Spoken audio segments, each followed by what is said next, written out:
sorununu çözmek için çalışıyorsak güç zafer. Yani diyorlar ya, hedefe giden tek yol yok. Birçok yol var. Her yolu tartışabiliriz, her yolu konuşabiliriz ve her yolda ilerleyebiliriz. Ama sorunumuzu doğru tespit edip nasıl çözeceğimize yön vermemiz gerekir diye düşünüyorum. Sağ olun. Teşekkür ederiz Yusuf Bey. Başka konuşma talebinde bulunan var mı?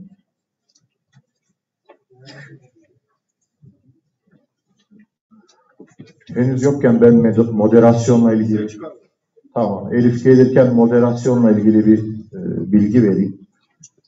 Şimdi biz konuşma süresinde sınırlama kararını niye alıyoruz? Burada daha çok kişi konuşsun.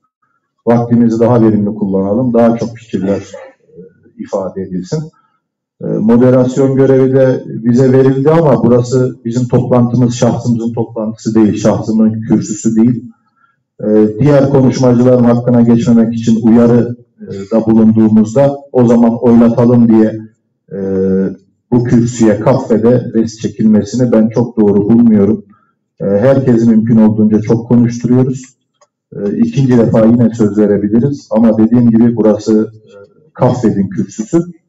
Yoksa çoğunlukla gelen herkes kesintisiz konuşur. Bunun önüne geçebilmemiz lazım. Moderasyonu biraz desteklememiz lazım. Salondan bunu rica ediyorum. Özür diliyorum. Elif Hanım, buyurun, sizi dinliyoruz. Evet. Herkese merhaba. Aziz Elif Sarıhan.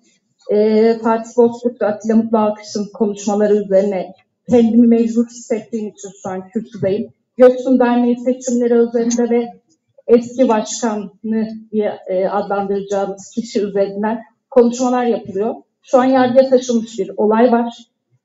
Bırakalım yarın karar versin bunun hakkında. Kimse burada bugün ve yarın özelinde aklama çalışmalarına girmesin.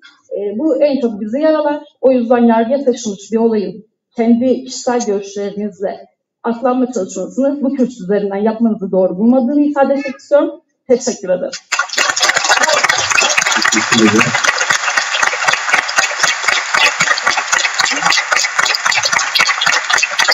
Başka konuşma yapmak.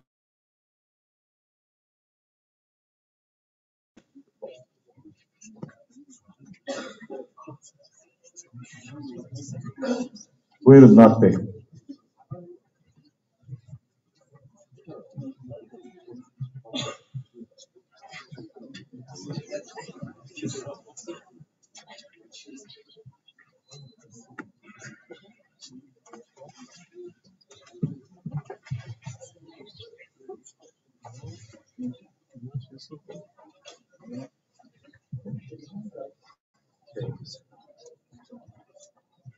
Ne yapayım güzel.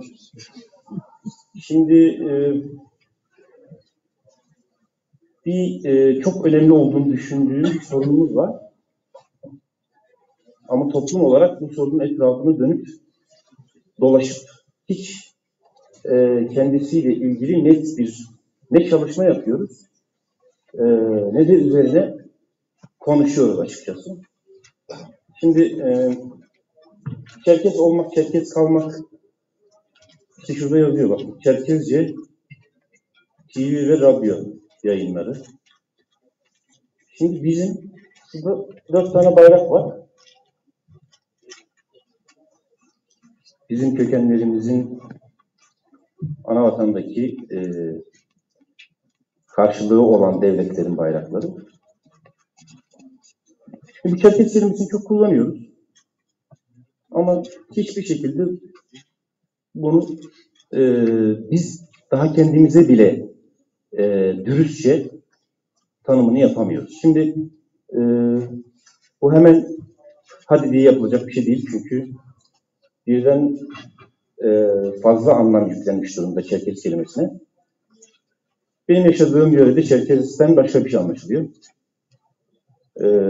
Bir süredir de Çerkez eşittir sadece Adige şeklinde bir algı oturtulmaya çalışıyor bazı çevrelerce. O yüzden biz Çerkez olmak, Çerkez kalmakta bunlara çalışılması gereken şeyler elbette. Çerkezce hangi dilse o işte Adigece mi? Kendi dilimize de yayınlar yapılmalı ama bizim burada asıl tüzük çalışmasında çok eleştirildi.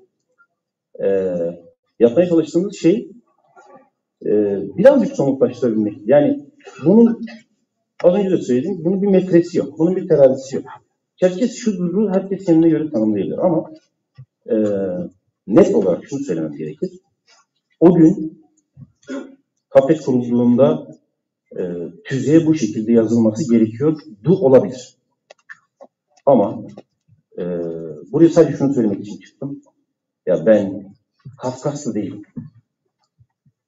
Yani ben Adigeyim mi, Abazayım mı, Teke'nin işte Kasetinin.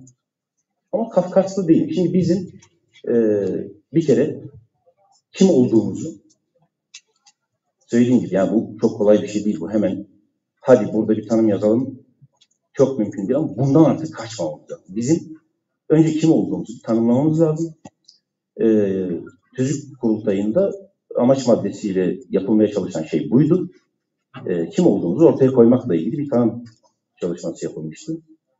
Kafkaslı olmadığımızı kendimize bir itiraf edelim. Ondan sonra bir şeyler olacak yolu. Yoksa burada gelir gider konuşur. Daha çok da uzun sürmeyecek. Çünkü fark gelenlerin önüne set konuldukça bu toplumun çok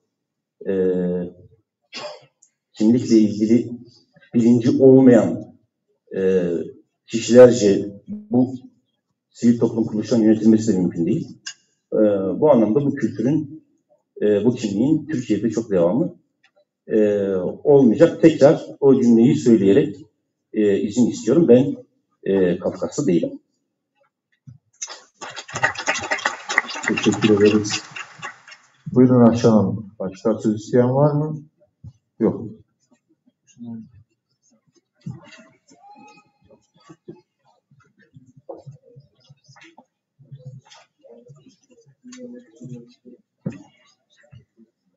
Evet, ikinci kez oldu. Eğer biraz önceki eleştirim zaten genel kurul öncesi 1 Haziran'da mı toplanmış olması nedeniyle söyledim. Bu bir sayı almak değildi yani. Önce orada açıklayalım. Böyle bir taraftarlık beklentim hiçbir ortamda, hiçbir koşulda da olmamıştır, olmaz. Onu demokratik bir hakkın tecellisi olarak görürüm ancak. Madem ikinci kez söz hakkımız varmış, geri kalanları da orada kullanalım diyerek çıktım. Kendisi burada olmadığı için detayına girmeyeceğim, arkadaşımızın görmedim çünkü. Ancak şu kadar bir özetle ifade etmek isterim ki, bu toplumun genel başkan yardımcılığı pozisyonlarında bulunanların kendine münhasır yakın çevrelerinde aldıkları kararlarla bir anda istifa kararı vererek siyasete girmelerini doğru bulmuyorum. Gidenler çünkü ceplerinde kurumu da götürüyorlar. Bunu herhangi bir siyasi partiye geçerek yapabilirler. Bunu bağımsız mümkün adaylığı süreciyle tayin edebilirler. Ancak bir kurumun genel başkan yardımcısı, hatta yönetim kurulu üyeliği, bu pozisyondan eğer bir farklı yolculuğa çıkılacaksa bunu kapalı kapılar ardında alınan kararları bileşenlere haber vererek değil, başkanlar kuruluna varana kadar herkesle istişare ederek yapmaları gerektiğine inanıyoruz. Zira bu bir emsal olacaktır aynı zamanda. Bunun metotları emsal teşkil edecektir. Kaldı ki gidilen seçim satında da apolitik bir toplum yapımızın olduğu düşünüldüğünde geliştireceğiniz söylemler bile çok önemlidir. Orada en ufak bir hataya da mahal yoktur. Bu eleştirileri getirirken ben de aday olan arkadaşımıza çorbada tuzumuz bulunsun bağlamında kendimizce katkı koyan insanlardan biriyim. Ama bu bir eleştiri getirme hakkımı ortadan elbette kaldırmaz. Keşke de başarılı bir sonuca ulaşabilseydim.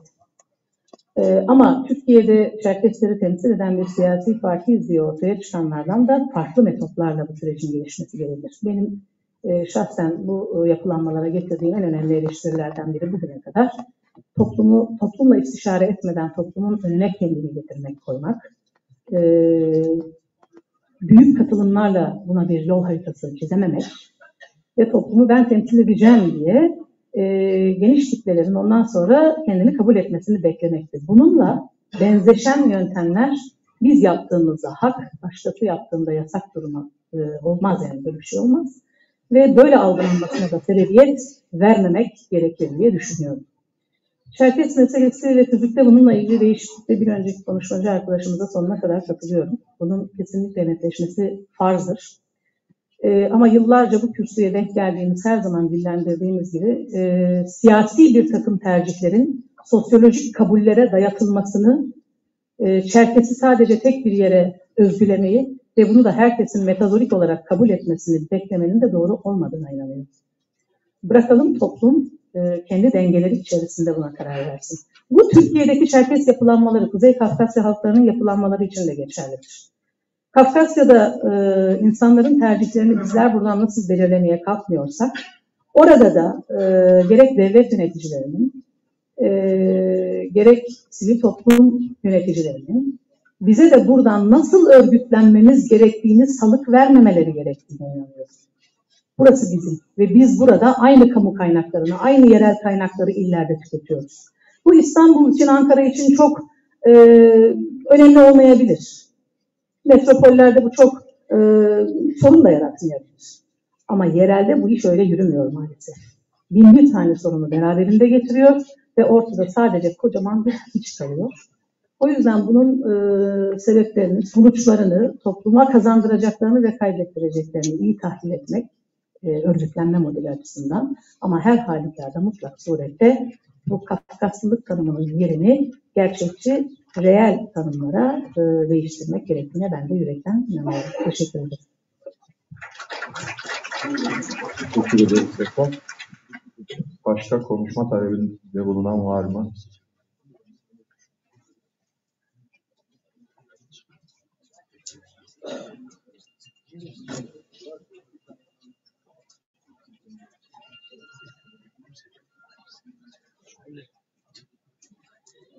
Yok.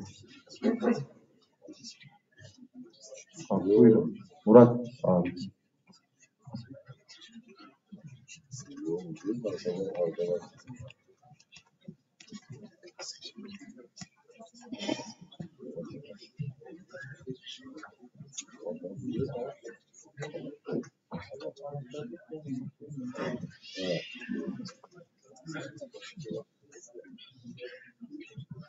İyi günler herkese. Adım Murat Canlı, Ankara'dan Üniversitesi'de geliyorum. 2013 yılından beri yaklaşık 10 yıldır dernekte ya da federasyonda bir görev almıyorum. 2003 yılından 2013 yılına kadar 5 defa, öyle iyi mi? Evet. Tamam. 2003 yılından 2013 yılına kadar 5 defa birkaç değişiklik önerisi getirdim. Bunun için biraz çaba gösterdim. Tek başıma değil, benim dışında da öneren insanlar vardı. Bir tanesi cinsiyet kotasıydı. İkincisi gençlik yapılanmasıydı.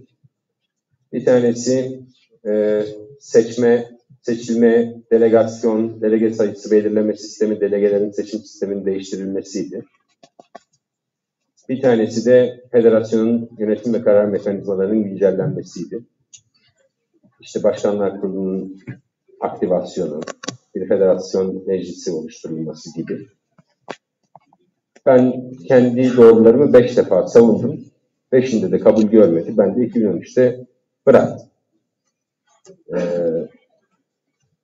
2013'te bırakırken özellikle bu cinsiyet kotası ve gençlik kısmına bir daha çabaladım diyeyim. Sonra da geçti zaten o. Verdiğim bir örnek var. Genç kardeşlerim için söylüyorum. Sebastian diye bir arkadaşım vardı benim, Avusturya'da siyaset yapıyordu. Benden yaşta çok küçüktü. Başka bir platformda, yani ben 2013'te Çerkes örgütlerinde çalışmayı bıraktım ama başka faaliyetlerim devam etti. Sebastian 2009'da yanlış hatırlamıyorsam 23 yaşında partisinin gençlikten sorumlu, benden mi oluyor? Tamam. Gençlikten sorumlu genel başkan yardımcısı olmuştu. 2013 yılında İşte ben 40'larıma geldiğim zaman o 27 yaşında Avrupa'nın en genç Dışişleri Bakanı oldu. Yanlış hatırlamıyorsam 30'lu yaşların başında başbakan oldu. 31 yaşındaydı herhalde. 35 yaşında da oğlu olduğu için, oğluyla ilgilenmek için siyaseti bıraktı. Ben de son yaptığım konuşmada şöyle bir şey söylediğimi hayal meyal hatırlıyorum. Bizde ise 40 yaşındaki insanlar 3 çocuk babası. Derneğin kapısının önünde dikiliyor. Gençler işine baksın deniyor demiştim. Gençler bir şeyler yapmak istiyorlarsa ne yapmak istiyorlarsa doğrudan yapmalılar. Yeter ki yapsınlar. Bu yani çok kendilerini öne çıkartarak değil, hedefledikleri yolda yürümeliler. Örgütün geleceği onlar, doğru ama çok ben merkezci bir yaklaşımla yürüdükleri zaman da bu sağlıklı olmayacak. Özellikle örgütün, KAFED'in, Türkiye'deki Çerkes örgütlülüğünün nasıl değişeceğine dair çalışmaları bence çok faydalı olacaktır. Yeni yönetimin de öncelikle yapması gereken şeyin Türkiye'deki Çerkes örgütlülüğünün yeniden yapılandırması olması gerektiğini düşünüyorum. Kabul etmek zorundayız ki mevcut yapı, mevcut karar sistemi yürümüyor. Bizi ileriye götürmüyor. Tutuklaşıyoruz. Yani bu kısma girmeyeyim ben. Uzun uzun çok yaralıyoruz birbirimizi. Karar alma mekanizmalarımızı, örgütlülük yöntemimizi, örgütlülük şeklimizi değiştirmemiz lazım. Ben yeni yönetimde yer alsaydım tek gündemim bu olurdu. Teşekkür ederim herkese.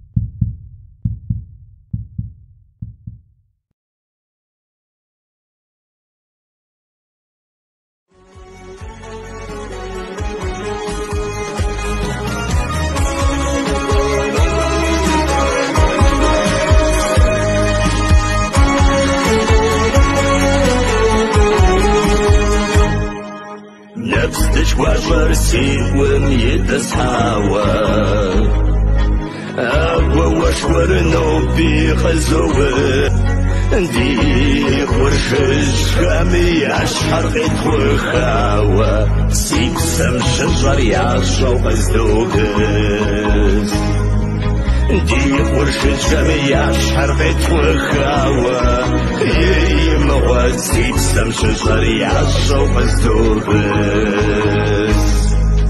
سيبسم شجر يعشو قزدوكس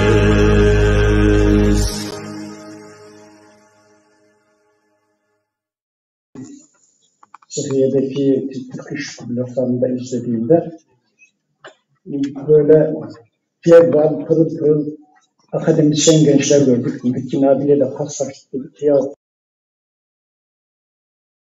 geliyorlar. 10 yıl daha geçti. Ben böyle zor çıktım, ne işin var artık falan diyenler de oluyorsa da doğru söylüyor. Önünü tıkadığımız gençler de yetiştiler bize. Kırk dediler, 50 dediler. Böyle geliyorlar peşimizden ve hala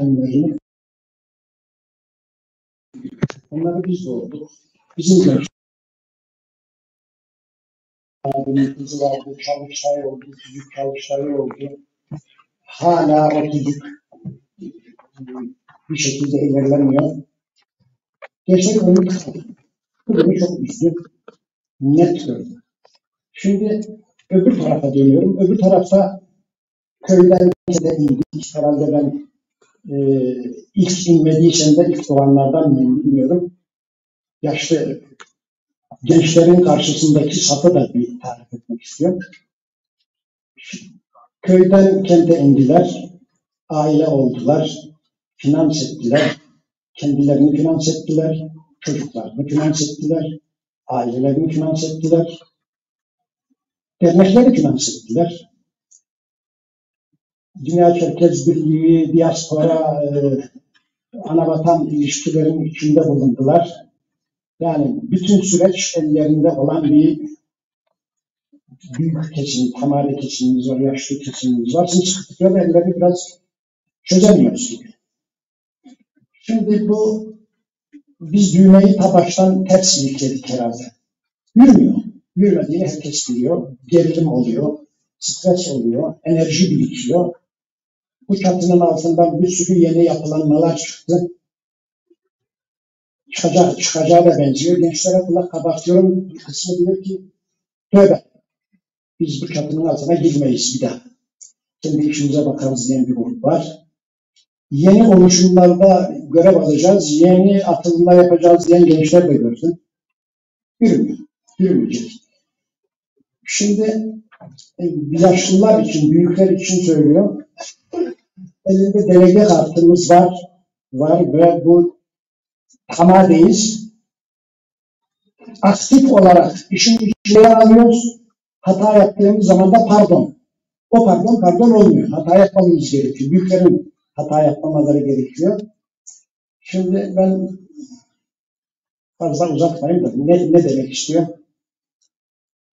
Bu yapı düzgün değil. Şimdi Apazya'nın Aksaçlılar Meclisi var. Kocaman TC'nin işte kiracı ev sahibi anlaşmazlığını giderecek uzlaşmacılar var herhalde.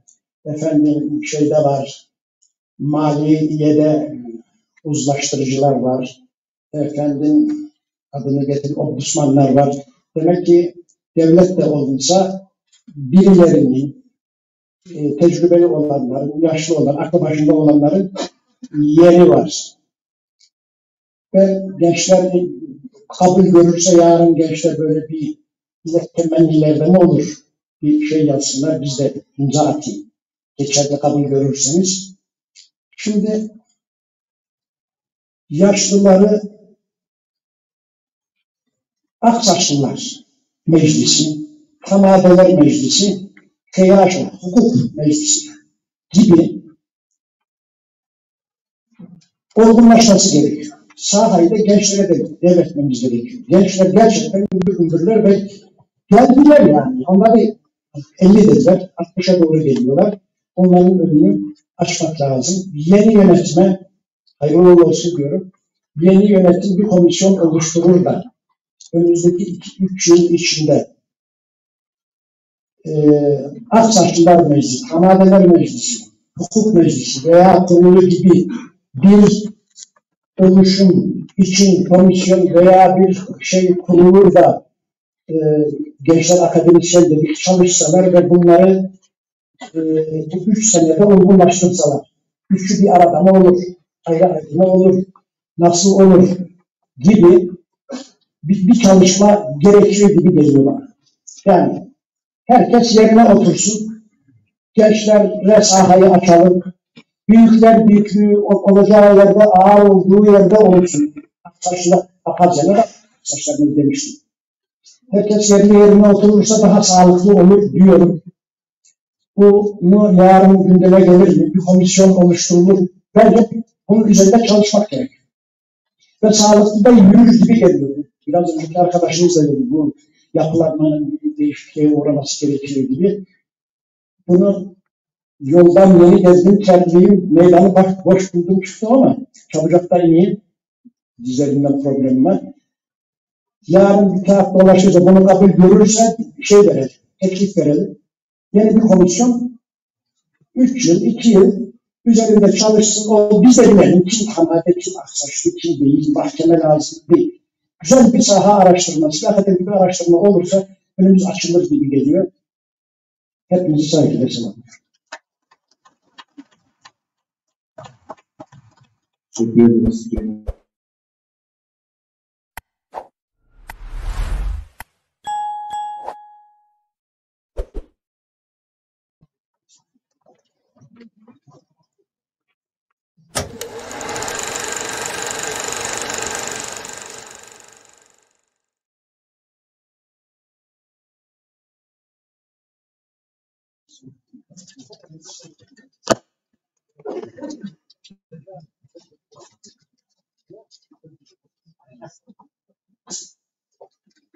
Değerli Genel Başkanım, değerli hazırım, değerli yöneticiler. Başlangıcından itibaren hatiplerin şeylerine tamamen hakim olamamakla birlikte katıldığım andan itibaren özellikle düzen kişiliğimize haiz yapımızla ilgili farklı noktalara odaklandığımızı düşünüyorum. Her şeyden önce birilerine cevap vermek ya da farklı bir noktaya taşımak adına değil ama bu örgütlülüğümüzü farklı noktalarda sabit bir noktada eleştiriye tabi tutarak yanlışa sürüklendiğimizi farkındayız. Şimdi Kafkasya bölgesinde Kafkaslı değilim diyen arkadaşa cevap olsun diye demiyorum. Yanlış anlama arkadaş. Tamam mı? Bizim Kafkasya'da bulunan ana vatanlarımızda kültürel ögelerimiz açısından bütün mahalle oyunlarımızı hep birlikte oynuyoruz. Kabare'de Çeçen de oynandığını düşünüyorum. Öyle de. Apsuva Koşar'a da oynandığını düşünüyorum. Hepimiz Çerkeska giyiyoruz ama adını farklı farklı dillerde telaffuz ediyoruz. Hepimiz Kabze'ye uygun davranıyoruz. Ona Alarka diyoruz Anadolu'da.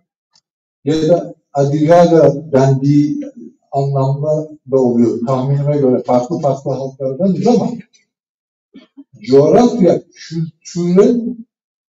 kültürün oluştuğu kimliğin önemli bir parçasıdır. Eğer bir tek kimlik adı altında kendini tanımlayamayan topluluklar varsa ve buna itirazı olan bir kişi dahi varsa bizim bu isme sadık kalmamız ve saygı duymamız gerekiyor. Bir kişinin itirazı dahi varsa. İkinci husus, beklentiler anlamında ben bu örgütün, hatta derneklerimizin toplum adına karar verici yapısı olduğu düşüncesini kabul etmiyorum.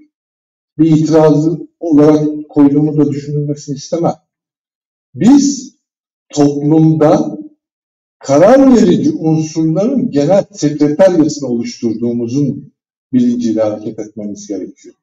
Toplumun kendine özgü dinamikleri ve karar mekanizmaları var arkadaşlar.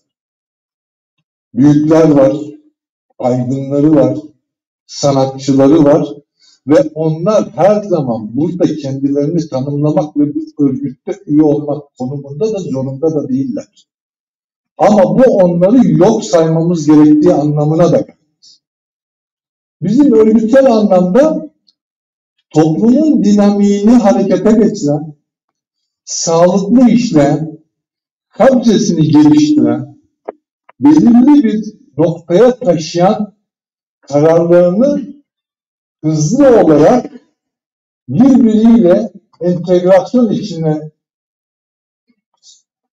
sokacağımız ciddi bir yapı kurmamız gerekiyor.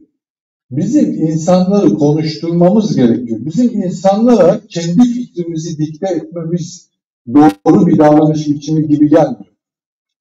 Çünkü bu genel kurula gelemeyen büyüklerimiz de var. Yaşlılarımız da var. Bilgi insanlarımız da var. Yani onlar bu toplum ve bu gelecek hakkında bir fikirleri yok mu? Var. Gençlerimiz de var. Gençlerimiz de yaş ortalamasına bağlı olarak zaman zaman kendilerini bu kürsüde ifade etmekten sıkılıyor ve utanıyor da olabilir.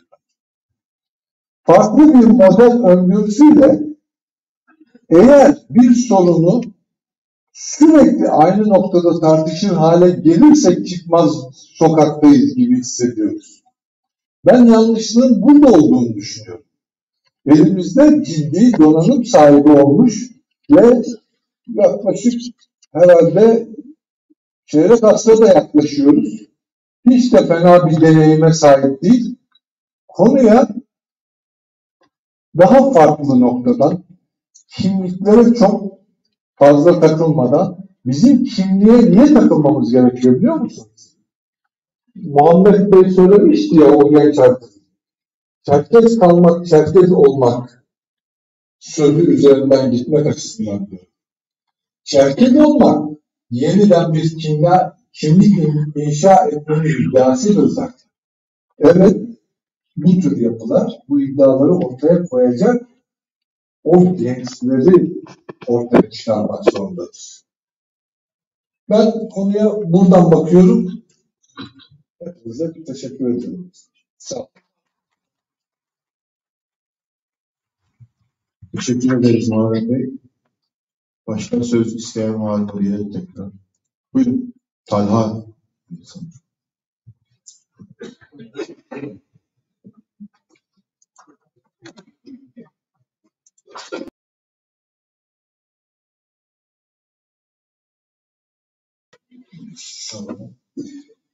Herkese öncelikle merhabalar. Merhaba demek istiyorum. Aslında bir konuşma yapmayacaktım bugün ama Muharrem abinin akabinde bir konuşma yapmak istiyorum. Her genel kurulda, her toplantıda görüyorum ki burada işte Çerkez ismiyle alakalı, federasyon ismiyle alakalı tartışmalar yapılıyor. Tabii konuşmaya şu an yanlış başladım. Beni tanımayanlar vardır.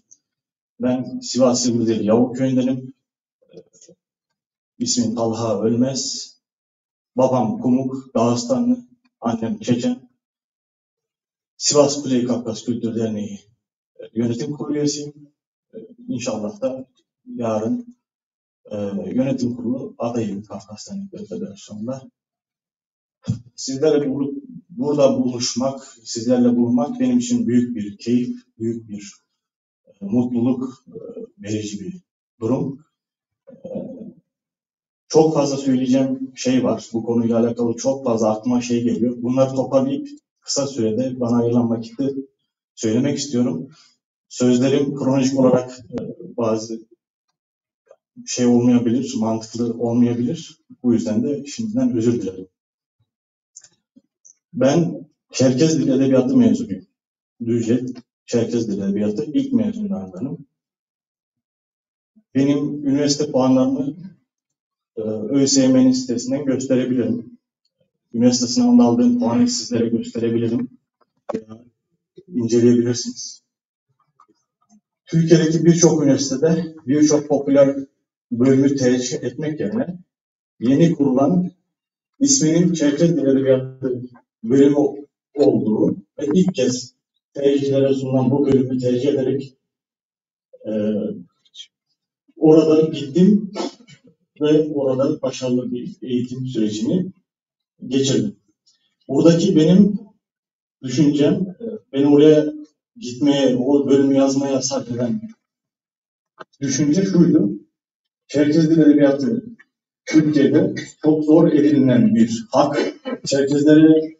Çerkezlerin bugüne kadar Cumhuriyet tarihinde aldığı en büyük hak ve en büyük devlet tarafından verilen onlara bir hakkı, yani en büyük hakkı Çerkez TV olana kadar belki. Ben şunu düşündüm ve düşündüğümde de doğruymuşum. Eğer ben burayı yazmazsam belki de hiç öğrenci yazmayacak. Çünkü reklam iyi yapılmamıştı, bazı sıkıntılar vardı. Reklam iyi yapılmayacak ve bölüm belki de kimse tercih etmeyecek diye ben o mottoyla yazdım. Ve gerçekten de Çerkez sayısının, adliye sayısının çok düşük olduğunu, bölümde Kürtler, Türkler, başka etnik unsurların daha yüksek olduğunu ve bunun her seferinde yüzümüze çarpıldığını bekliyorum. Onlar olmasaydı o zamanki bölüm kapatılacaktı. Belki bunun ciddiliğini anlayamıyoruz, ciddiyetini anlayamıyoruz ama maalesef kendi insanımız, adliye insanlarımız o bölümü tercih etmediler. Ben bir kumuk olarak o bölüm kapatılmasın diye hayallerim olan bölümlerden vazgeçerek o bölümü tercih ettim. O bölümde Çerkez Dili Edebiyatı okumaktan hiç gocunmadım. Ve ben Çerkez'i, Abazay'ı, Oset'i, Çeçen'i asla ayrı görmedim. Kafkas Dernekleri Federasyonu'nun yönetim kuruluna adayım. Birçok camiada, birçok yerde, birçok alanda Çerkezler adına, abazalar adına, OSET'ler adına ne yapabilirsem, ben de işin neresinden tutabilirsem diye uğraşan, nacizane çalışmalar yapan birisi. Bu Çerkez kavramı, Ankara Çerkez Derneği'nin tüzüğünde de olduğu gibi Çerkez eşittir tüm Kuzey Kafkas halkları şeklinde değilse, ki öyle olmayan, o düşüncede olmayan Çerkez eşittir Adiye diyen, o görüşte olan büyüklerimiz, derneklerimiz var. Dolayısıyla federasyonun adını da Adiye Dernekleri Federasyonu yapalım diyorlar. Bırakın bunlarla uğraşmayalım. O kadar çok sorun var, o kadar çok ciddi sorunlarımız varken bırakın da ben burada çalışayım. Çerkezlere hizmet için çalışayım. OSET'lere hizmet için çalışayım. Şuradaki bayraklar için hizmet için çalışayım. Bırakın. Bunlarla uğraşmayın. Bunlara takılmak yerine bunlar niye rahatsızlık duyasınız? Bunlar niye insanlar rahatsızlık duysun? Burada Çerkez için, Adiye için, OSET için çalışan birisinden bir insan niye rahatsızlık duyar? Niye bu insanları buradan ayırmak zorunda bırakır? Bir de Kafkas ismi gibi daha genel, daha çoğunluğa hitap eden bir isim varken daha da küçülerek Adiye, OSET diye niye bunu görmek zorundayız? Niye böyle bir düşüncemiz var? Bunu anlamakta gerçekten zorluk çekiyorum. Benim için oradaki bayrakların hepsinin değeri aynıdır. Beni temsil eden Dağıstan bayrağı da yok orada. Ama ben oradaki bayraklar için, o ülkeler için, oradaki insanların kültürü, oradaki insanların yaşaması için her şeyimi verebilecek bir insan. Bunun için de çalışmalar yapıyorum. Beni yakından tanıyanlar gayet iyi biliyorlar bunlar da. Yarın bir gün bir deprem yaşadık. Hepimiz koştuk. Ayırt etmeden koştuk. Yarın bir gün Apazya'da olduğu gibi bölgelerimizde bir sıkıntı olduğunda, bir savaş olduğunda ya da herhangi başka bir sıkıntı olduğunda yine hep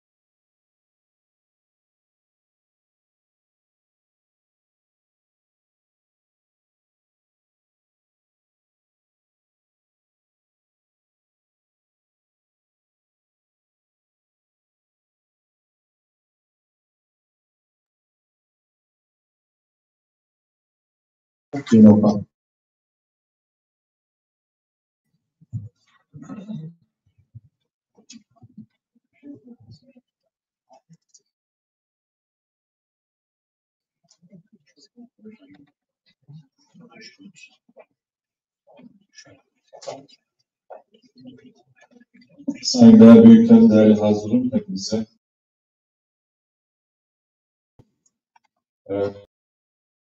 Bugün söz almamak isteyenlerden ya da bugün söz almayı düşünmeyenlerden biri olarak yine söz almak durumunda kaldım. Sebebini de söyleyeyim. Yaklaşık 4 saat oldu. Şöyle bir hisse kapıldı. Ya bu kurumda hiçbir sıkıntı yok. 2 senedir biz boşuna birbirimizi kırıyoruz. Ya da sorunlarımızı buraya çıktığımızda konuşamıyoruz. Böyle bir durum var. Böyle bir gerçeklik var. Ben ikincisini düşünüyorum. Ben herkesin, ben de dahil herkesin gönlünde bir şeyler geçtiğini, söylemek istediği çok şey olduğunu ama söyleyemediğini düşünüyorum. Gerçekten herkesin uykusu var şu an. Böyle bir genel kurula geliyoruz ne yazık ki. Öncelikle geçen dönem görev alan mevcut yönetim kuruluna teşekkür etmek istiyorum. Başta Ümit Dinçer olmak üzere gerçekten çok güzel ve önemli çalışmalar yaptılar. Depremde olsun, diğer alanlarda olsun gerçekten muazzam katkıları oldu. Ben onları dönem dönem eleştiren ama her gün onları izleyen biri olarak şunu söyleyebilirim. Evet, mevcut yönetimin çok hatası oldu. Ama bir o kadar da belki de 3 katı, 4 katı faydası da oldu, güzel çalışmaları da oldu. Hepimiz insanız, hepimiz hata yapabiliyoruz. Fakat son yıllarda şunu fark ediyorum, artık toleransımız da azaldı. Ve yabancı yok, şunu söylemek isterim, ben gençlik yıllarından beri Ümit Dinçer'i takip ederim. Ve gençlik komisyonundaki bir genç olarak hep şunu derdim. sonunda ne bileyim örnek alabileceğim bir başkan gördüm diye görürdüm kendisini. Hepimiz aslında bir önceki seçimde Ümit Dinçer başkan olsun diye emek verdik. Ama el birliğiyle onun sadece bir dönem yapmasını sağladık. İkinci dönem devam etmesi için uğraşmadık. Burada ben de öz eleştirimi veriyorum. Ümit Dinçer'i ve ekibini daha iyi bir şekilde desteklememiz gerekiyordu diye düşünüyorum. Onların da öz eleştiri yapması gerektiğini de düşünüyorum. Özellikle de çevre konusunun çözümü farklı olabilirdi. Diyalog süreci daha iyi olabilirdi vesaire. Ki Ümit Dinçer geçenlerde yaptığı bir canlı yayında bu öz eleştiriyi de verdi. Bu anlamda toplumun bir oturup düşünmesi gerekiyor. Ben şunu hayal ederdim. Yani şöyle bir başkanımız olsun, ana diline hakim olsun, Kâbze'ye de hakim olsun. Anavatana gittiğinde siyaseti ana dilimizle tartışabiliyor olsun. Aynı zamanda da mesleki hayatında da başarılı olsun. Aile hayatı da örnek olsun. Öyle de bir başkanımız vardı. Ama maalesef bunu el birliğiyle yıldırdık diyelim. Bu arada bunu şey için söylemiyorum. Yani bir önceki başkanlar da hepsi de aynı değere sahip insanlar. Fakat geldiğimiz noktada Türkiye'de çok değişiyor. Bir gerçek var. Artık ekonomi diye bir gerçeğimiz var. Ve bu ekonomi özellikle kalifiye insanların derneklerden ve federasyonlardan uzaklaşmasına sebep oluyor. Bununla alakalı bir çözüm önerisi de getirmiyoruz. Ben 2015-2017 yıllarında Kafket Yönetim Kurulu'na bulundum. Dönemin başkanı Yaşar Aslankaya'ydı. Bankaya gitmiştik. Kafket'in hesabında 300 TL vardı. O dönem eminim derneğe gelen gençlerin hesabına baksanız çok daha bakiyeleri olacaktı. Kafket aslında böyle bir kurum. Ve Kafket'in yönetimine gelen insanlar da her şeylerini vererek geliyor. Şimdi bu gerçekleri de göz önünde bulundurduğumuzda bu kurumu nasıl yönettiğimizle alakalı bir muhasebe yapmamız gerekiyor. Başta benim beklentimi söyleyeyim. Mevcut yönetimden belki daha ileriye dönük bir öz eleştiri bekliyorum. Neleri yanlış yaptık, neleri doğru yaptık, bunu bir ortaya koymamız gerekiyor. Yeni gelecek aday olan yönetimin de bunları dikkate alarak yönetmesini talep ediyorum. Yeni seçilecek olan aday listeyle ilgili de şöyle bir şey söylemek istiyorum. Şimdi bir gerçek var ve biz bu gerçekten bahsetmiyoruz dedim ya, etrafında dolanıyoruz. Geçen yıl Kafket'in olağan genel kurulu vardı DŞB ile alakalı. 2009'dan beri katılamadığım tek Kafket genel kurulu. O dönem ben Ankara Çerkez Derneği başkanıydım. Ve ne yazık ki o dönem bizim başkanlar kurulumuz var biliyorsunuz. 53 dernek, 54 dernek. Bir WhatsApp grubunda sürekli konuşuyoruz, tartışıyoruz. Dönem dönem Zoom üzerinden, dönem dönemde yüz yüze toplantılar yapıyoruz. O dönem fark ettik ki alternatif bir başkanlar kurulumuz var. Kendi içinde toplanıyor. 20-22 dernek. Kararlar oluyor, bildiriler yazıyor, imzacı oluyorlar. Hazırlayıp ana gruba gönderiyorlar. Bence bu demokratik bir hak. Ama devam edeceksek de onu bilelim. Çünkü şu anki yönetimin bence yaşayacağı en büyük sıkıntılardan biri de bu. Mevcut yönetim, Ünal Uçay'ın aday olduğu yönetim, 34 derneğin desteğiyle, imzasıyla aday olduğunu açıkladı. Ben kesinlikle küçük dernek, büyük dernek ayrımına girmiyorum. Buradaki benim tek bir kriterim var. Katılımcı olan ve katılımcı olmayan dernekler. Şöyle örnek vereyim. Biz Ankara Derneği olarak katılımcı olduğumuzu düşünüyoruz. Kafe'nin tüm çalışmalarına katılıyoruz. 2500 üyemiz var. 2500 üyeyi ben yapmadım. Bu benim marifetim değil. Zaten öyle bir dernek, öyle bir şehirdeyiz. Gönen derneğimiz var. Sonuna kadar katılımcı bir dernek. Ama çok büyük bir dernek değil. Benim kriterim o. Yani net anlaşılmak adına söylüyorum. Bazı derneklerimiz var. Hiçbir faaliyeti yok. Hiç mücadeleyle ilgili de bir tasavvuru da yok. Olmamasının suçlusu da onlar olmayabilir bu arada. Belki bu Kafket'in eksikliğidir. Ama benim kanıma dokunuyor artık. Her toplumsal olayda aynı derneklerin imzacı olması. Ne delegelerine soruyorlar, onu da haberini alıyorum. Ne faaliyetleri var. Ama toplumsal bir mesele olduğunda imzanı atar mısın? Atarım deyip sanki 34 dernek yani kahvenin çoğunluğu öyle düşünüyor gibi lanse ediliyor. Şöyle bir hesap yaptım. 34 dernek Ünal Uluçay'ın adaylığını destekledi. Geri kalan 17 derneğe baktım. Geri kalan 17 dernek Kahve'nin toplam nüfusun %65'ini temsil ediyor. Kahve faaliyetlerin %80'ini temsil ediyor. Şimdi burada ben gerçekten Ünal Uluçay'ın ve ekibinin işinin çok zor olduğunu düşünüyorum. %70'in, %65'in desteğini almadan Kahve'de aday oluyorsunuz. Kolay bir iş değil. Umarım alternatif WhatsApp grupları oluşmaz. Çünkü siz aslında yani bu mevcut yönetim bir alternatif WhatsApp grubunun çıkardığı, önerdiği bir yönetim. Ben burada kesinlikle ayrıştırma için söylemiyorum. Gerçekten buradaki tek derdim bu kurumun, bu birlikteliğin devam etmesi ve sağlıklı bir şekilde devam etmesi. Ama bu birlikteliğin böyle burada gelip güzellemeler yaparak daha iyi bir yere geleceğini düşünmüyorum. Güzellemeler yapalım. Bakın ben de eleştirilerimi sunuyorum ama hiçbir şekilde kimseyi incitmemeye gayret ediyorum. Bu şekilde yapabileceğimizi düşünüyorum. Çok ciddi sıkıntılar yaşadık bu 2 yılda. Gerçekten deprem diye bir gerçeğimiz var. Ve bu depremde ben bizzat şahit oldum. Mevcut yönetim kurulu muazzam bir iş çıkardı, muazzam bir vizyon koydu. Ama tam da hepimizin hayal ettiği şey de olmuştu aslında. Yani Kahve aslında herkes tarafından biliniyordu. Kahve her evin içine girdi. Ama daha sonra bunu iyi yönetemedik. Hepimiz iyi yönetemedik. Burada kimseyi suçlamak için söylemiyorum. Fakat şöyle güzel bir anekdot paylaşmak isterim. Geçenlerde bir kuruma gittim, resmi bir kurum. O kurumun başında da Çerkez bir hemşerimiz var. Oraya gittiğimde öğrendim onu. Kendisi Kahramanmaraşlı, Göksunlu. Biz konuşurken şunu fark etti. Aa dedi, benim babamın kaldığı konteyneri siz vermiştiniz. Bir kahve gelmişti dedi. Bu gerçekten devlette üst düzey konuma sahip olan bir insan. Peki şunu dedim, yani siz devlette çalışıyorsunuz. Mevcut partiye de yakın bir insansınız. Temin edemediniz mi? Edemedik dedi. Ama kahve temin etmişti. Bu çok değerli bir şey. Bunu, yani bu birlikteliği dağıtmış olmamız hepimizin ayrı. Bunu iyi düşünmemiz gerekiyor diye düşünüyorum. Başka sorunlar var işte. Göksun Derneği ile alakalı çeşitli sorunlar var.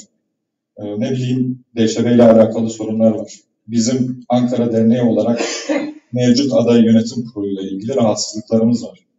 Yani bunların hepsi hiçbirini buraya konuşmuyoruz. Geliyoruz başka konular konuşuyoruz. O zaman şunu önerebilirim ben. Ya bu istişare toplantının formatını değiştirelim bundan sonra. Farklı bir salonda yapalım. İnsanların daha rahat bir şekilde konuşacağı bir şekilde yapalım. Ya da rica ediyorum bu salonda olup da geçmişe yönelik veya geleceğe yönelik söyleyeceği olan insanları buraya davet ediyorum. Gerekirse bir yemek molası veririz, akşama kadar oturur dinleriz. Kimsenin bugün bir yere gideceği yok. Ama bu toplum bir muhasebe yapsın. Geçmişe dönük ve geleceğe dönük. Genç arkadaşlarımın konuşmuş olması beni çok mutlu etti. Gururlandırdı. Ama ben şeye de karşıyım. Yani böyle bir genç, sürekli bir genç vurgusuna da bir yerde karşıyım. Onu da söyleyeyim. Yani yaşı ne olursa olsun bu topluma vizyoner bir şekilde bir şeyle katkı vermek isteyen insanları biz bu göreve davet ediyoruz. Biraz toparlayalım. Tabii ki. Söyleyecek çok konu var. Gerçekten dediğim gibi mevcut yönetime de, yeni seçilecek yönetime de eleştirilerim var. Mesela Muhammed Hoca'nın Çerkes olmak ile Çerkes kalmakla alakalı söylediği şeyler de çok değerli. Fakat bizim biraz daha bir araya gelmeye ihtiyacımız var ve biraz da gerçekçi olmamız gerek var. Tekrardan başta söylediğim şeyi tekrar etmek istiyorum. Lütfen içinde görüyorum çünkü koridorda konuşuyoruz. Orada konuştuklarınızı gelin burada konuşun. Belki bir sonuca varabiliriz. Bu toplum bunu hak ediyor. Bu kurum hepimizin gerçekten, ben yeni seçilecek yönetimine de işinin ne kadar zor olduğunu bilsem de bu toplumun ferdi olarak onlara yardım etmeye çalışacağız. Beni dinlediğiniz için çok teşekkür ederim. Dediğim gibi planlı bir konuşma değildi, onun için biraz uzatmış olabilirim. Ama sadece amacım, yani şunu fark ettim, buz kırılmamış aslında. belki buzu kırabilir miyim acaba diye çıktım. Umarım başarılı olmuşumdur. Teşekkür ederim.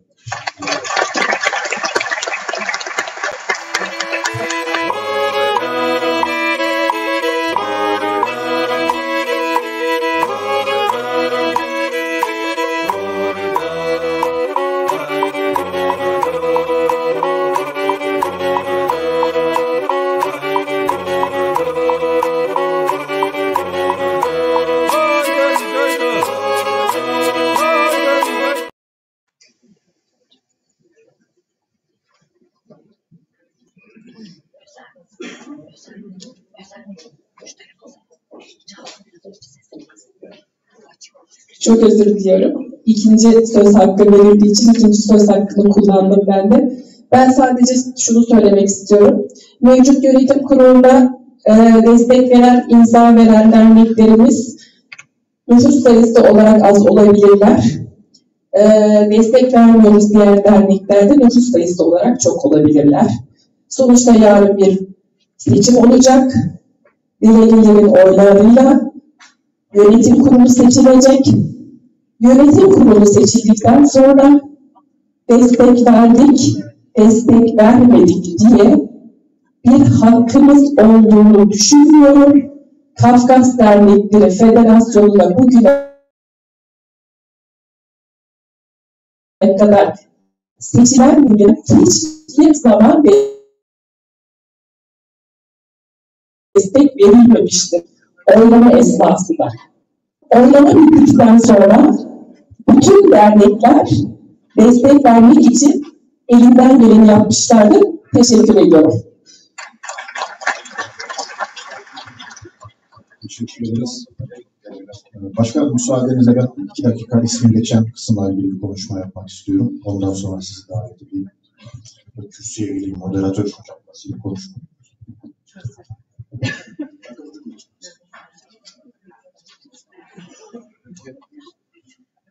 Herkese merhabalar. Ben de kendimi tanıtarak başlayayım. Dişek Selçuk Ulutaş, yarın görevi devredecek yönetim kurulunda genel sekreter olarak 2 yıl görev yaptım. Rahşan Hanım'ın konuşmasında ismim geçtiği için bu 2-3 dakikanızı çalacağım. Şimdi değişiklik önerileriyle TÜSK taslağı üzerine önerilerle ilgili uygun bulmadığımız için eklemediğimizi söyledik dedi. Oradaki husus şu değil, yani yönetim kurulu uygun görmediği için eklemedik değil, ben onu izah ettiğimi zannediyordum olağanüstü genel kurulda konuştuğumuzda. Biz belli bir süre koymuştuk tüzük taslağı üzerine şeyler için, görüşleri almak için derneklerden. Önce dernek başkanlar kurulunda, yüz yüze yaptığımız başkanlar kurulunda tüzük taslağını bir sunumla anlattık.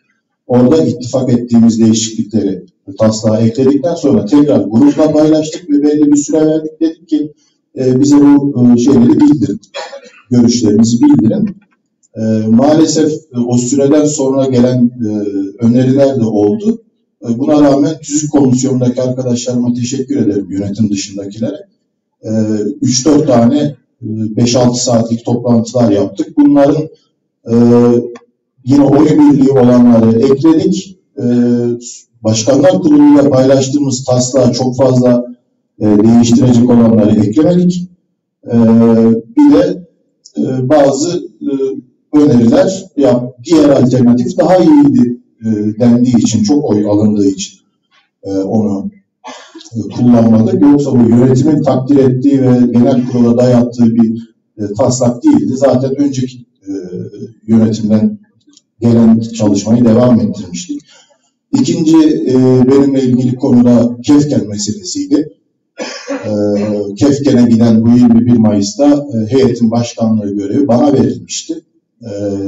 Ben kişisel olarak KAFFED'in ana etkinliğinin Kefken olmaması gerektiğini düşünenlerdenim. Çünkü bizim bu soykırımı duyurmamızın sebebi popüler olmak değil, bazı hak taleplerimiz var. Bunun başında da kesin dönüş hakkımız geliyor. Bunun için de daha göz önünde yerlerde olmamız gerektiğini düşünüyorum ben. Ama o noktada kişisel fikir istikrarından ziyade kurumsal istikrarın da önemli olduğu noktalar var. Ve o dönemde işte Kocaeli Büyükşehir Belediyesi oraya bir anıt yaptırdı. Başka bir kurum bunu sahiplenmek istedi. Bizim de orada güçlü bir şekilde gelebilen derneklerle bulunma zorunluluğumuz hasıl oldu. O yüzden biz Kefken'e gittik. Ben kişisel olarak Kefken'i istemiyorum. Burada meydanı başkasına bırakayım deme lüksümüz yoktu. Onu açıklamak istedim. Benim de muhtemelen bu kürsüdeki son konuşmam yarın zorunlu olan sunumlar dışında. Ama gördüğüm kadarıyla gerçekten işte bir gurme şey yapmıştı. Menemen soğanlı mı olsun, soğansız mı olsun diye bir anket yapmıştı ve %50'li çıkmıştı. Milyonlarca oyla. Bir tarihçi de bunu yorumlarken kutuplaşmak için hiçbir fırsatı kaçırmayan bir halkız demişti. Sanırım bizde de biraz bu var. Kutuplaşmak için hiçbir fırsatı kaçırmıyoruz. Biz de yönetim kurulu olarak görev yaptığımız dönemde elbette hatalar yaptık. Yanlışlıklar yaptık. Hiçbir yönetim yok ki kusursuz olmasın ama hiçbirini biz kötü niyetle yapmadık. Başka bir ajandayla yapmadık. Ama maalesef bazı eleştirilerde bu şekilde yaklaşımlar gördük. Bu da işte son konuşma olmasının sebeplerinden birisidir. Umuyorum bundan sonra Kafet başarılı dönemler geçirir. Yeni yönetime de başarılar diliyorum. Sağ olun.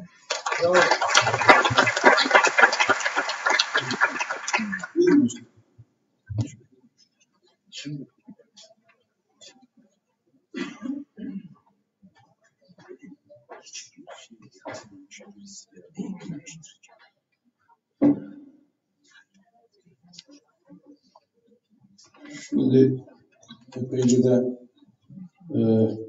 yorucu bir çalışma geçirdik.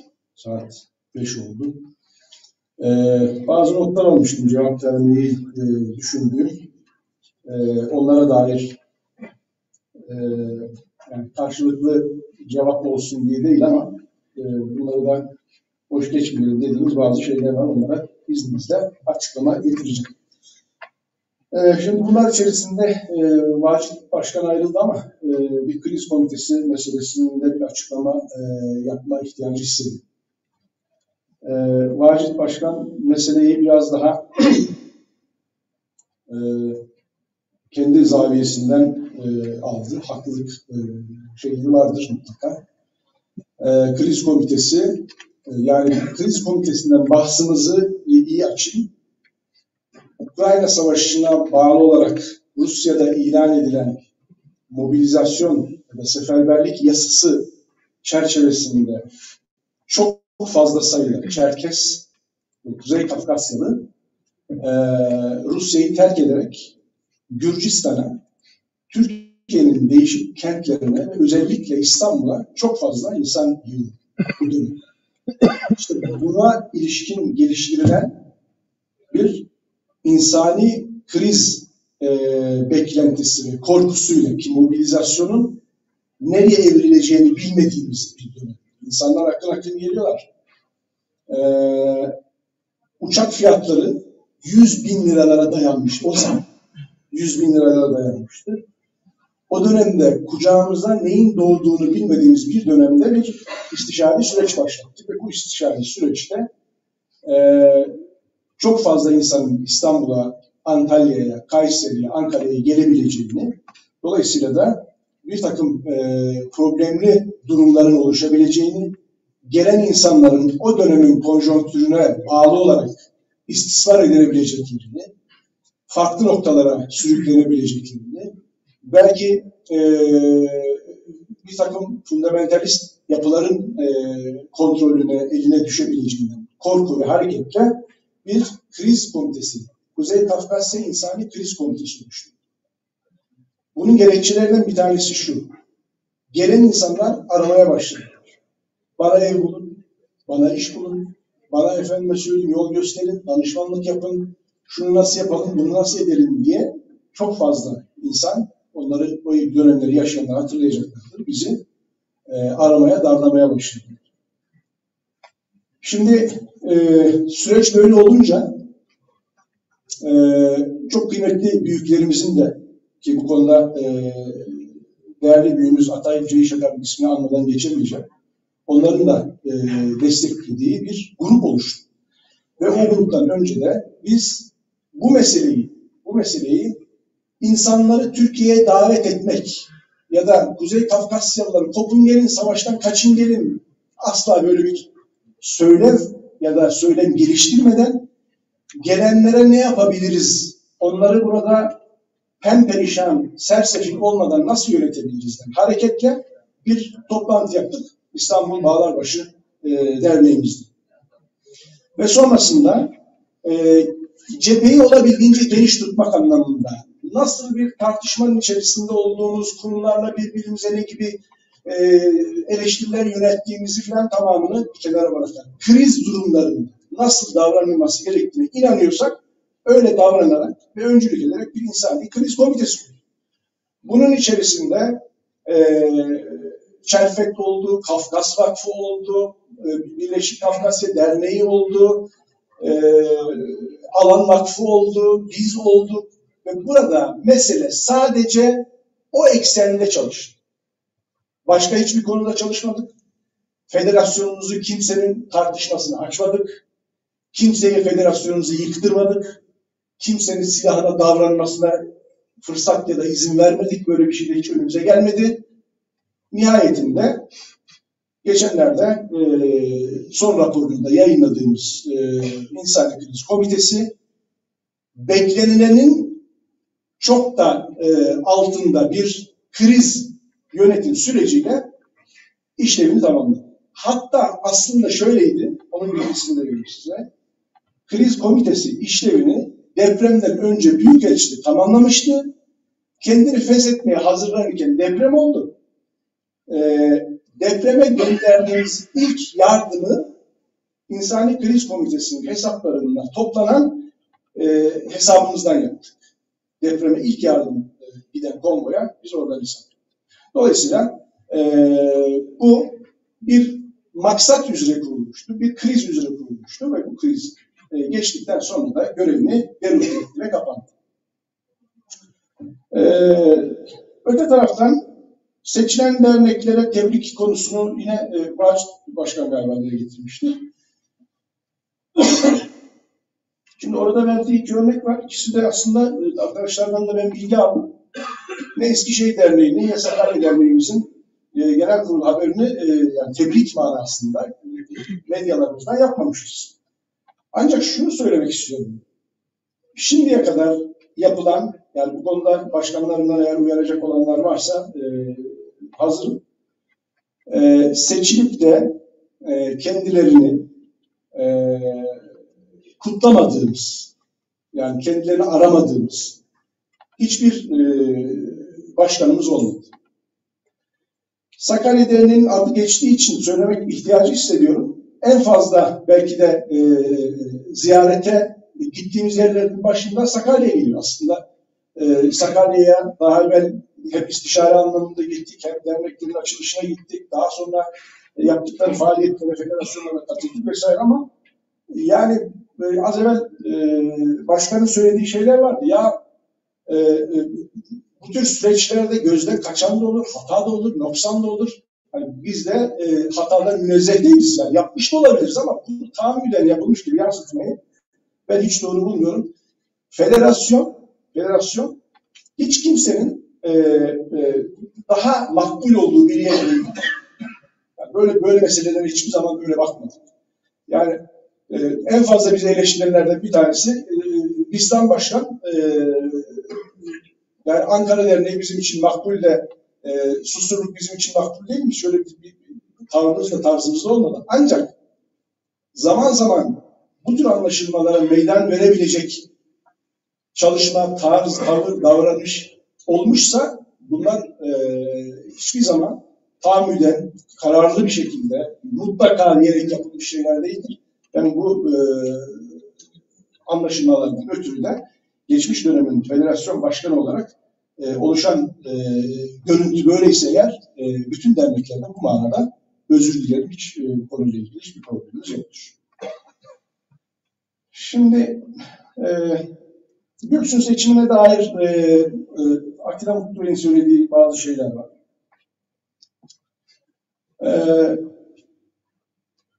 Çok fazla şey söyleyebiliriz ama nihayetinde çizgiyi, çerçeveyi ben şöyle koyuyorum. Biz federasyon yönetimi olarak, yani Kafkas Dernekleri Federasyonu yönetimi olarak yönetim kurulu üyemiz Seyfi Tokuç bir liste çıkaracağını açıkladığında bundan memnun olduk. Niye memnun olduk? Genç ve dinamik bir kadro nedeniyle memnun olduk. Bunu şuradan söyleyerek getireceğim. Daha evvelki başkanın ne kadar yalnız olduğunu ben gördüm. Yani deprem döneminde gördük. Gerçekten hani ben bunu eleştiri için söylemiyorum o dönemin yöneticilerin. Hepsi depremzedeydi ve federasyon, dernek içerisinde daha hızlı hareket edebilecek gence ihtiyaç var.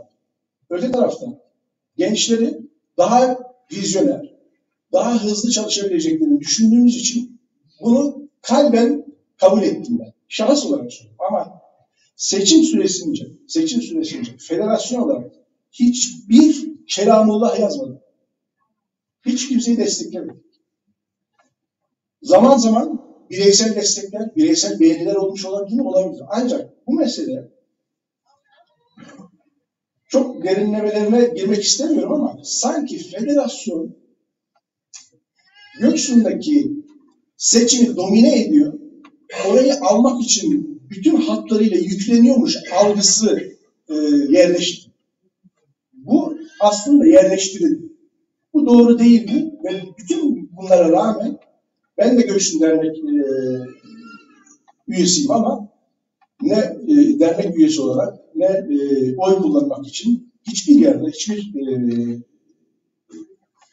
tarzımızı ya da tarafımızı belli edecek hiçbir şeyde bulunmuyor. Sonraki gelişen olaylarda bireylerin kendi değerlendirmeleri tıpkı Atilla Mutlu Bey'in söylediği gibi suçun bireyselliği çerçevesinde olacağı gibi görüşlerin bireyselliği çerçevesinde değerlendiriyoruz. Biz federasyon olarak o dönemde tavrımızı kurumsal olarak ne kadar olabileceksek kurumsal olarak yana koyduk. Ve bu konuda da bir eksiklik ya da bir yanlışlık yaptığımız kanısında ya da kanaatinde değiliz. Şimdi 21 Mayıs etkinliğine ilişkin bir iki şey söylendi. Aslında 21 Mayıs etkinliği Rahşan çok üzerinde durdu ama hani bu konu hani bizim kendi inisiyatifimizle sadece alınmış bir durum değildi. Göreve gelirken de bunu böyle yapacağımızı söylemiştik ve göreve geldikten sonra Başkanlar Kurulu'nda epeyce konuşuldu, tartışıldı ve İstanbul'da öyle kaldı. Pardon.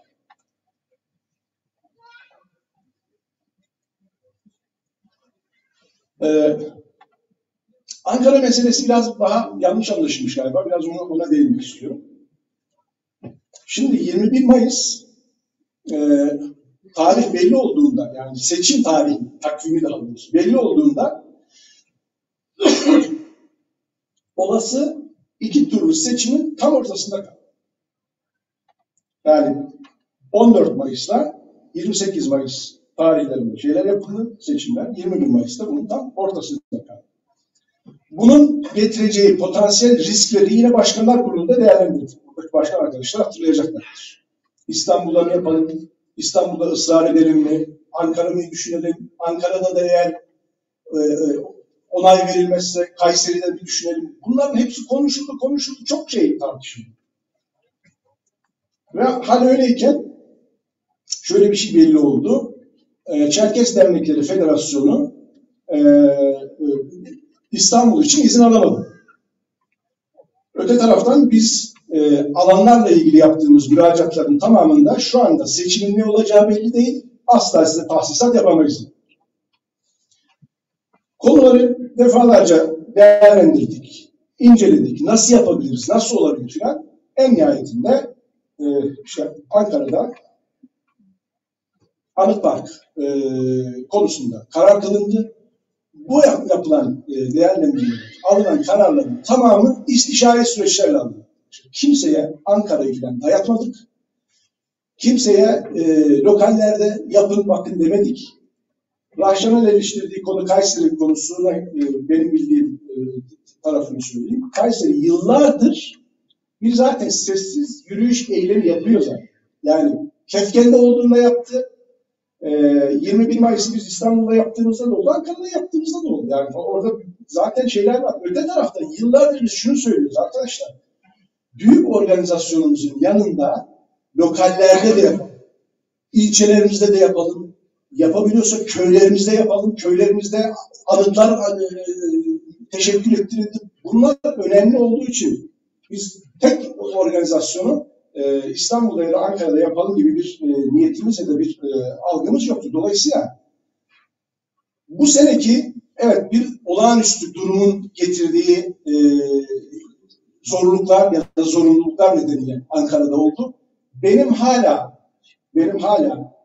gönlümden geçen bunun giderek, güçlenerek İstanbul'da yapılmaya devam etmesidir. Bundan sonraki kararı federasyonumuz verecektir. Biz de federasyonumuzun vereceği kararlara uyacağız. Az evvel birisi bir şey söylerken aklıma geldi. Şöyle bir hafızamı yokladım. Kendi seçildiğimin haricindeki bütün genel kurullarda muhaliflere oy kullanmışım.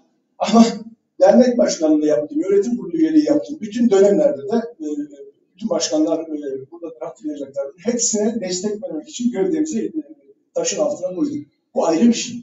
Tabii ki farklı noktalardan bakabiliriz. Tabii ki farklı mecralardan değerlendirebiliriz meseleyi. Son bir kez yaparak bitireceğim.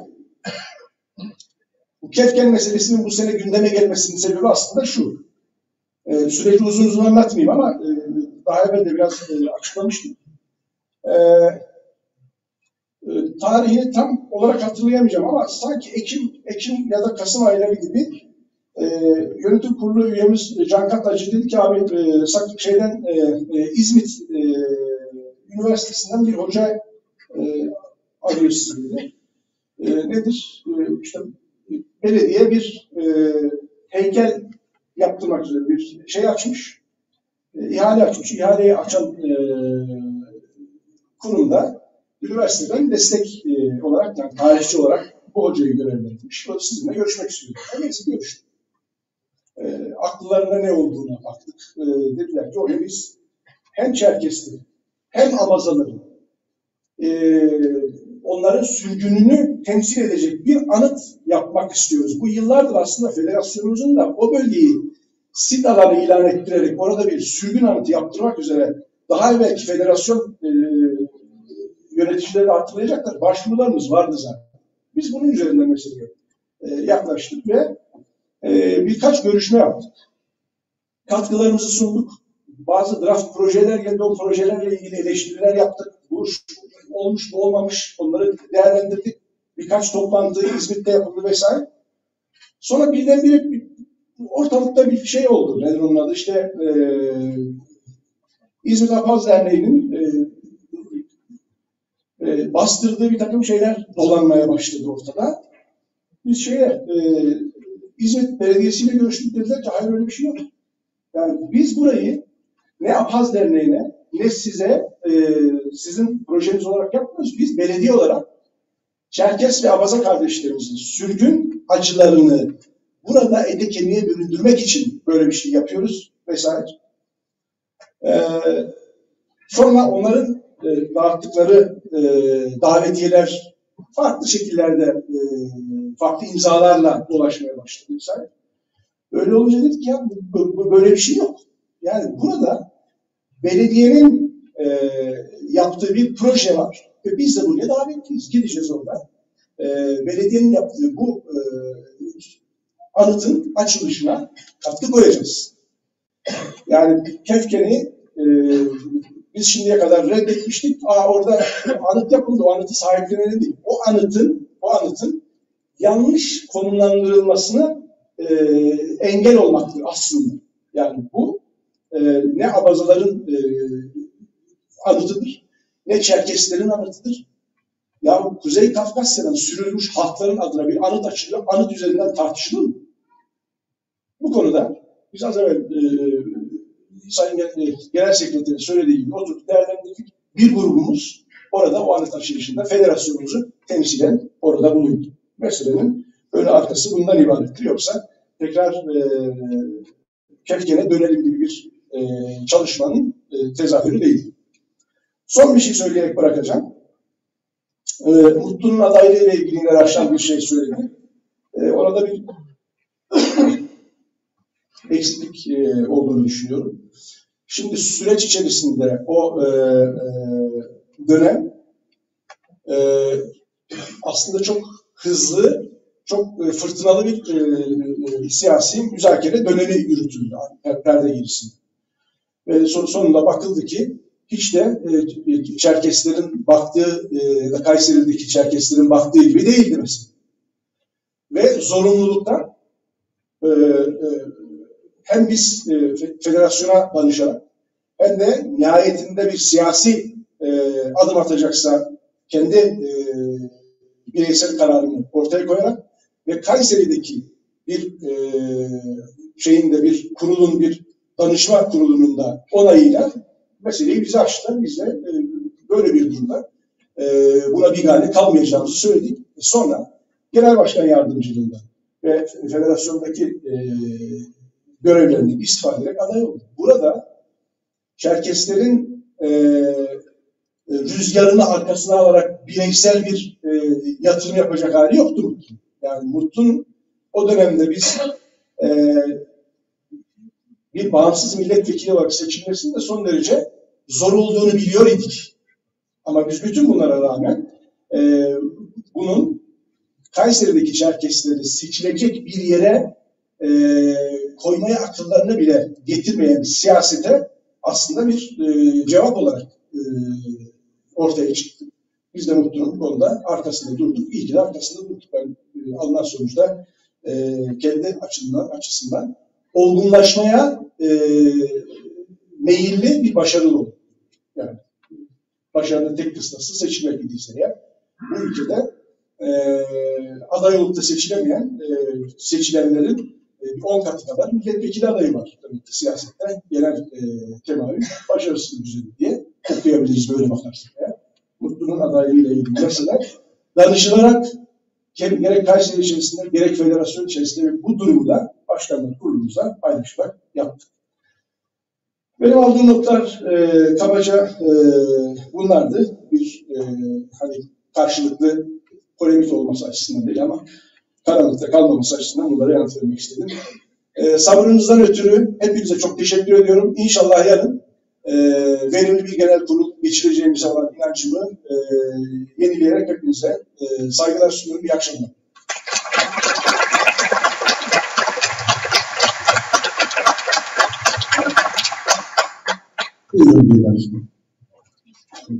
Salonunda çalışan görevli düşünmemiz lazım.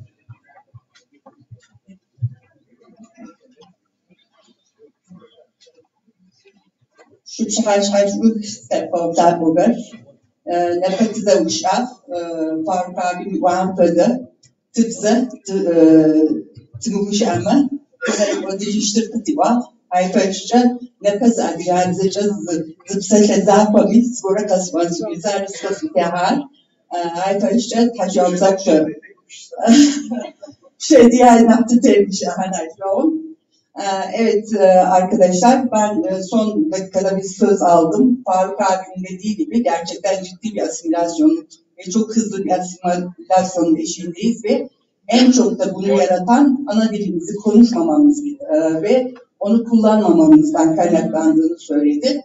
Bugün hakikaten bir kelime bile olsa hiç kimse konuşmadı ve bu Haziran'ın bugün bir cümle de olsa Aliyat'ı konuşarak bitirmek istedim. Çok teşekkür ederim. Bu arada İslam'ın dediği bir konuya da çok katılıyorum. Gerçekten burada gerçekler herkesin gerçeği konuşulmadı, konuşulmuyor. Çünkü herkes hakikaten bir taraftarlık gibi, sanki bir futbol federasyonu gibi bir durum var. Herkes taraftar olduğunu. Bunu bıraktığımız zaman biz bir olacağız. A kişisi yaptığı zaman doğru, B kişisi yaptığı zaman yanlış dediğimiz sürece birlikte olamayız. Hiçbir sonuca da varamayız. Teşekkürler. Şu çarşı Çok teşekkür ederiz. Bugün 26 farklı konuşmacı, toplam 29 konuşmayla katkıda bulundu. Herkese çok teşekkür ederiz. Dinleyicilerimize de, konuşmacılarımıza da. Yarın görüşmek üzere.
Ошкор зэтепса сихахам Хапсарыху хапхыр ирахват Бгэм инауа бим пашат хархахвау Баштахт замахау хурихат Бгэм инауа бим пашат хархахвау Еймауа баштахт замахау хурихат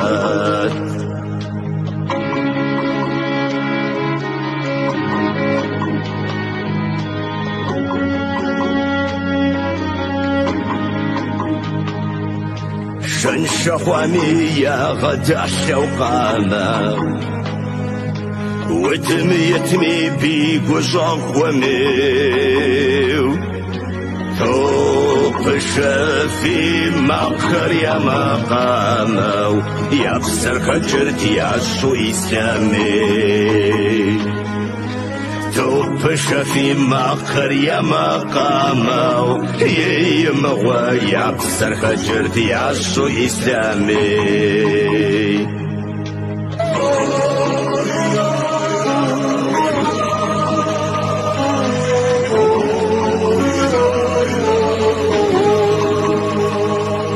زيكم تغاخاتو يا غساخم يوجد داود غار يا تفساش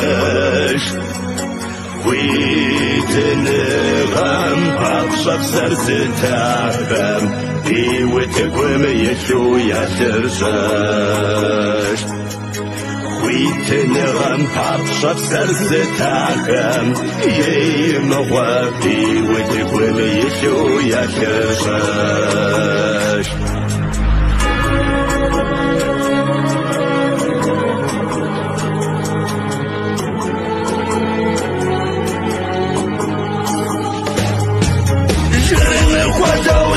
سكر بسحاكم زراب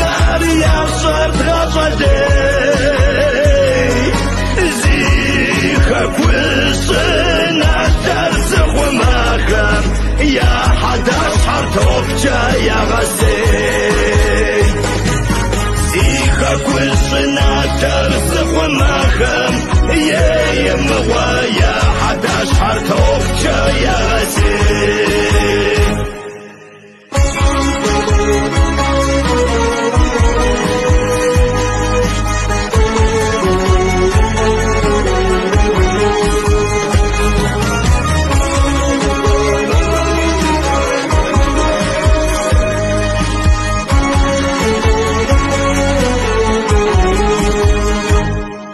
نفسك وشرسي وميتسحاوى أبو وشور نوبي خزوز دي ورشش خامي أشهر قد وخاوى سيب سم شجر يعشو قزدوكز دي ورشش خامي أشهر قد وخاوى يمغى سيب سم شجر يعشو قزدوكز سيب سم شجر يعشو قزدوكز